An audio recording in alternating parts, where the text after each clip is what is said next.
اون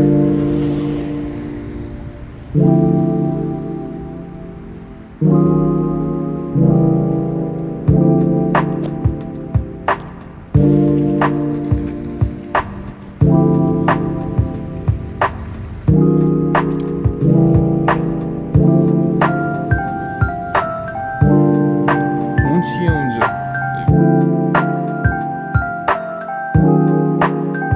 وقتی میخورید انگار هم خیارشور میخورید هم تخم مرغ نیمه خیارشور میخورید پیکته.